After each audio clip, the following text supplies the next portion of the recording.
I tweaked my back badly enough one day that I couldn't do much of anything except lie down. No walking, no working, no managing the household.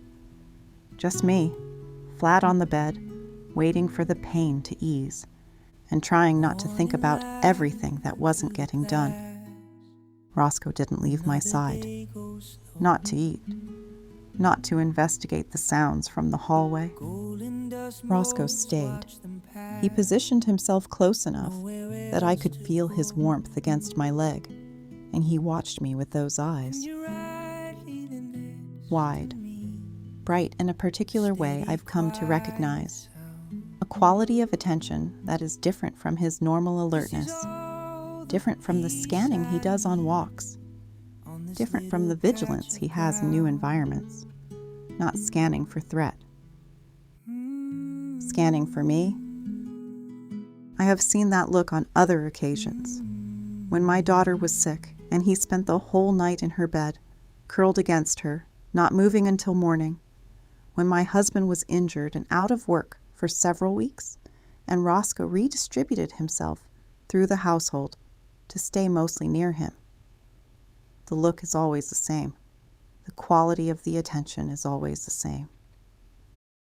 Wide, bright, concerned in the way that word actually means something when you apply it to a dog who is doing it visibly, undeniably, without any training for it at all.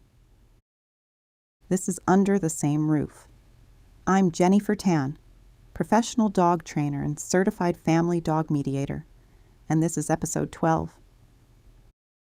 Nobody trained Rosco to do what I just described. Nobody asked him to stay, or to sleep in my daughter's bed, or to redistribute himself through the household toward whoever needed him most. There was no lesson, no reward system, no plan. It just grew. The way some things grow in a household, quietly, without announcement, until one day you look up and realize it has been there for a while, and you cannot quite remember when it started, and you cannot imagine the household without it. This episode is about that growing, about what it means when a dog becomes the family's emotional anchor without anyone designing it, what it gives, and what it costs. I want to say something about Rosco's reactivity here, because I think it belongs in this conversation. Rosco is a dog whose nervous system runs hot. He startles at sudden sounds. He scans environments that most dogs move through without registering. On difficult days, the street is overwhelming. The building hallway is full of things to process. The ordinary sounds of a condo building carry more information than most dogs would bother to extract. He is, by any clinical definition, a reactive dog with anxiety that requires active management and genuine accommodation. And he is also, by any honest observation, one of the most emotionally attuned beings I have ever shared a space with. I don't think these things are separate. I think they are the same thing, expressed in different directions. The nervous system that picks up everything. The threat and the need, the noise and the grief, the dog barking down the street and the family member lying quietly in a darkened room. Not okay.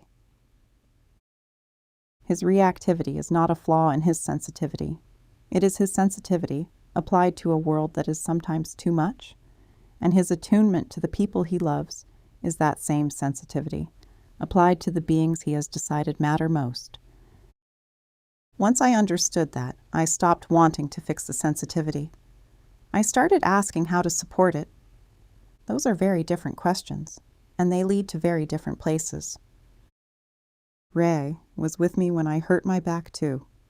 He didn't leave, but not because he was reading my distress the way Rosco was. He was there because I was there. That's the distinction. When my daughter was sick and Rosco was sleeping in her bed, Ray was in his usual place, close to me.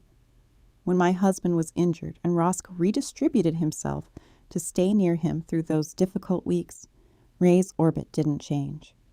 He stayed where I was because I am where Ray is, Full stop. Rosco goes where he's needed. Ray goes where I am. Neither of these is a better kind of loyalty.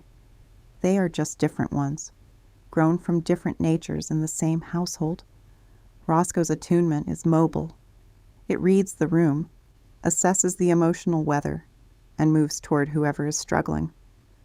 Ray's is fixed. It has chosen its person, and that person's well-being is the whole of its concern. What interests me, as someone who thinks carefully about dog welfare, is that these two different expressions of loyalty carry different costs. Rosco's version requires him to hold the emotional state of everyone in the household in his already busy nervous system. He is doing emotional labor on behalf of the whole family, not because he was asked to, because he cannot seem to help it. Ray's version is simpler. He has one job. His job is me.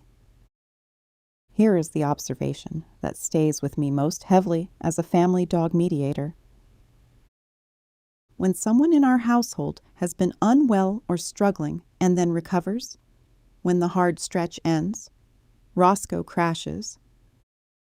Not dramatically, not in a way that would alarm anyone who wasn't watching carefully, but there is a distinct quality to him in the days after a difficult period that I have come to recognize as release. He sleeps more deeply. He is less vigilant on walks.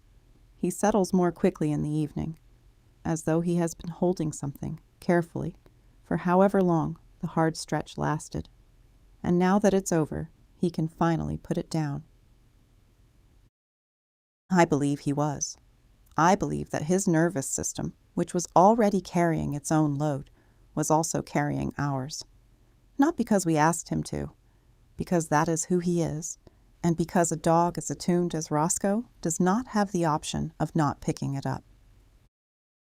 This is the welfare question that most conversations about emotionally attuned dogs don't ask.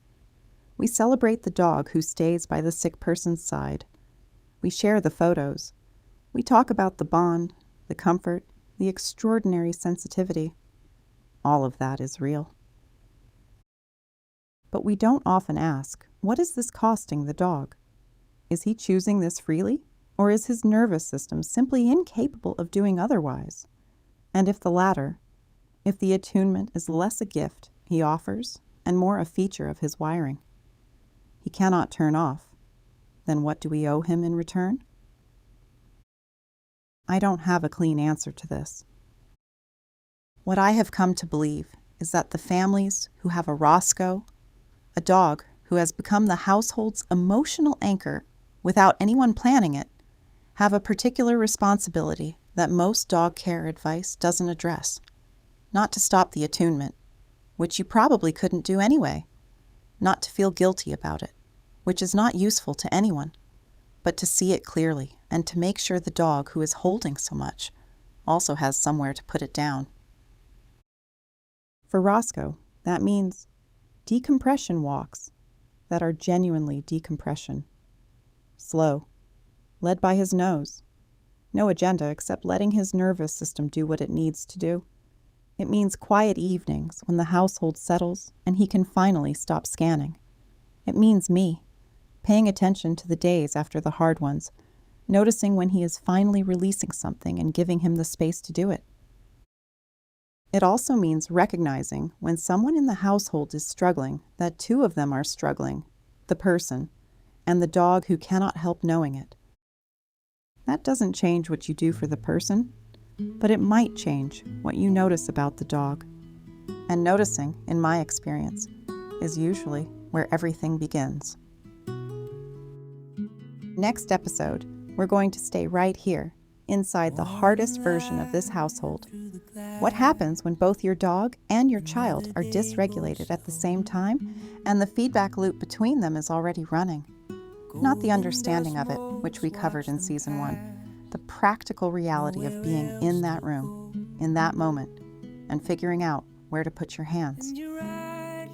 I'm Jennifer Tan. This is Under the Same Roof, understanding before strategies, always